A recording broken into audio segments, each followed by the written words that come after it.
Hi guys, and welcome back to our favorites of 2017 series. If you missed it yesterday, we did skincare. Today we're gonna do like the best base products, and then tomorrow we're gonna do the best highlighter, blush, bronzer products. I'm really excited about tomorrow, especially because you guys know how much I love like highlighters and blush. Super quick, I'll leave a link to the Tarte giveaway in the description box. You know how that goes, and we'll just jump right in because we have a lot of products to get through. I just can't decide when it comes to my base products. I love having like a really kind of perfected looking base, especially because I have struggled with like acne and texture and things like that for the past 12 years. So that's always something that I put like the most time into is my base makeup. So we're gonna jump right in order of application, and we're gonna start with the best face primers of the year. Some of you might be super surprised about this because I do like a lot of kind of luxury products, but actually my favorite primer of the year is the Too Faced Primed and Peachy. And that's because I have like a lot of large pores, and this doesn't like 100% fill them in, but it does the best job of anything that I have found. And it also has a really nice kind of light peach color to it, which is really brightening on the skin. Again, since I have struggled with acne, I do have some like dark spots left over from that. And this just really helps my skin look more smooth in color and texture. And this product is $32, and I use it mostly like in the center areas of my face because it is a little bit of a thick silicone primer. Next up we have our more fancy schmancy YSL Touche Eclat Blur Primer. This one is also a silicone based primer. It is $52 and it has like all these little beautiful little things of gold in it, which are lovely. I have also tried a deluxe sample of the Guerlain Gold Primer that looks kind of like this with little gold bits in it, and I will say that I do prefer this one. The other one I didn't really feel did much for my skin because I do have like a lot of texture. The YSL primer, even though it's like a very liquidy kind of formula, it still does a very good job with texture, and most importantly, foundation always sits really well over this. For the Too Faced one, if you go a little bit heavy with primer, your foundation might have like a weird texture to it, so you do have to be a little bit careful, but this one is kind of impossible to screw it up. However, if you have like really large pores, it doesn't necessarily fill them in as well as the Too Faced one, which is why that one for me gets the top dog spot. Moving on to eyeshadow primers, Too Faced makes my favorite eyeshadow primers, hands down, no question, and they're 20 bucks each.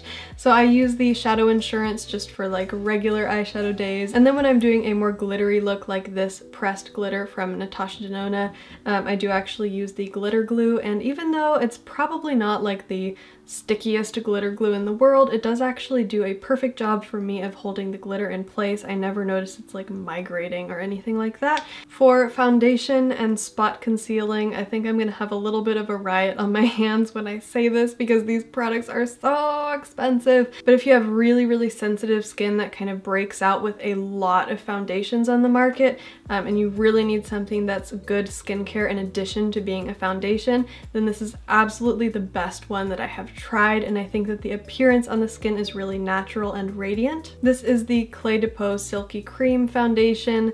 Please don't hate me when I say that this is $120 because it's kind of ridiculous, but you don't really need a lot of product. And I have been using this for, I want to say, a year, and you can see there's still product in here. We're getting kind of low.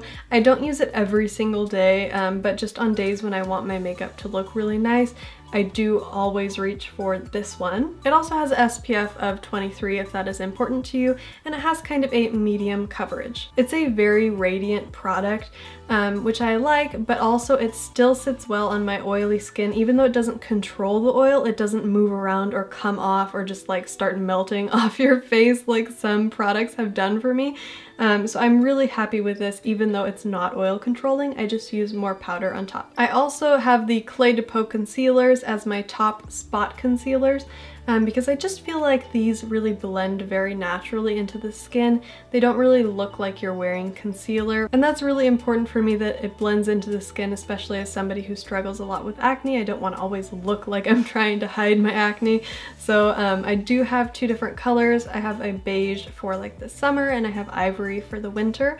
I love this product so much that I had to get them both. They are $70 each, and I will say that these ones have lasted me a long time. Again, again because you don't need much and there's a lot of product in there. I've had the beige for at least 1.5 years, maybe 2 years, and it's still like at least half full. I will say that they're a little bit dry, so that's why they do kind of sit very well on my oily skin and help me cover spots, but I don't normally use them underneath my eyes because they're just a little bit drying for me. Which brings me to my favorite under eye concealer, which is actually the Becca Under Eye Corrector.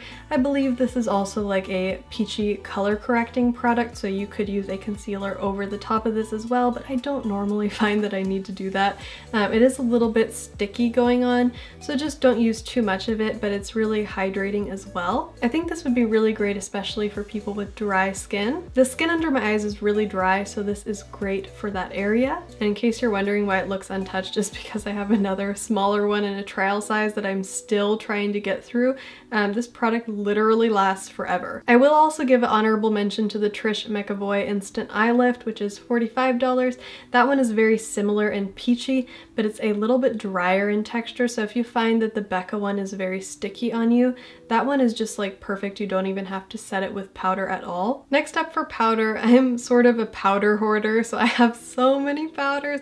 I will give my top dog spot to the Charlotte Tilbury Airbrush Flawless Finish Powder, and you can see that I don't really like these that much, which is why I have 3 of them. It's just, these are perfect. So the first one I bought is shade 2, and this one is just a little bit dark for me, especially in the winter. And this is the new shade 1 that I purchased, and I did totally use up my other shade 1. I'm still kind of like scraping the edges because I really cannot bring myself to throw this away because it's just the best powder ever. It sits so light on top of the skin. It's amazing. It doesn't like ever feel like you have powder on at all. Obviously, I'm sure if you just really caked the powder on there, you would feel it, but with normal application, you really don't feel the powder. It's just perfect. It like blurs everything, and I just don't have enough good things to say about this product.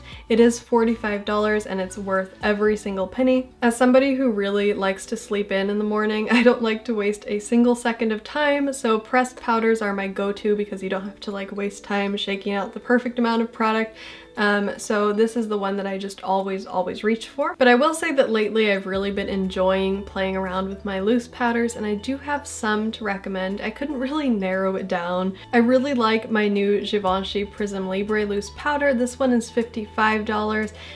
This is probably the finest milled powder that I have in my collection, which is why it gets the top spot of the loose powders.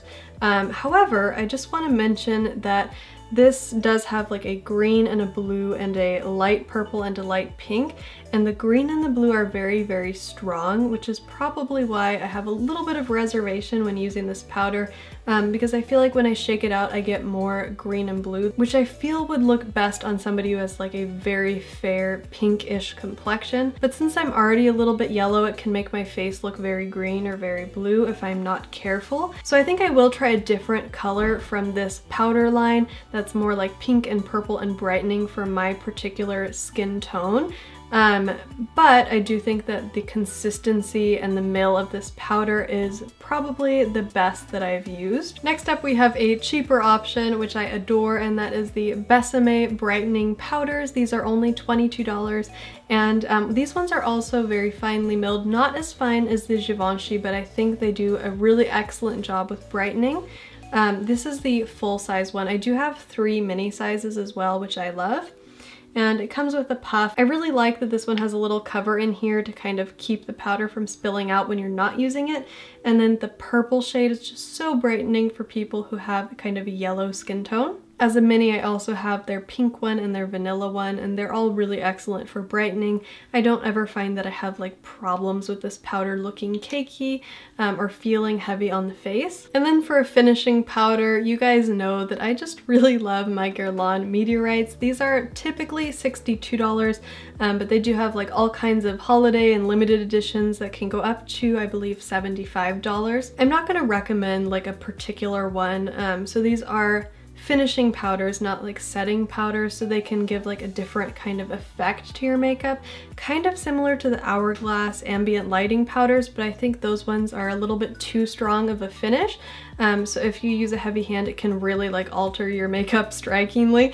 These are much more like beginner friendly and user friendly, because even if you really cake it on, it is going to give you like a subtle effect, but it's never going to look like, wow, you suddenly turned your skin bright pink everywhere, which I have had that problem with the Hourglass powders. And so they have kind of like more shimmery ones, more subtle ones. My favorite one is the Guerlain Happy Glow Meteorites, which give a kind of like pinkish purple brightening effect to the skin. As you can tell, I'm really into those pink purple powders. Certain ones can even be used as a highlighter if they're like really glittery holiday editions especially. And that's it for my favorite base products of 2017. I hope that you'll join me tomorrow for my favorite highlighters, blush, and bronzers. And I'm really actually kind of digging the highlighter that I used for this look as well. I'll talk about that a little bit more tomorrow. I think it's just like so bright on my face. It's amazing in the camera. I hope you guys think so too. And of course, leave a comment letting me know if there's any base products you think I should really check out. I'm kind of interested in that new NARS foundation. I don't know what you guys think about that. Yeah, so let me know and I'll talk to you again really soon. Bye guys!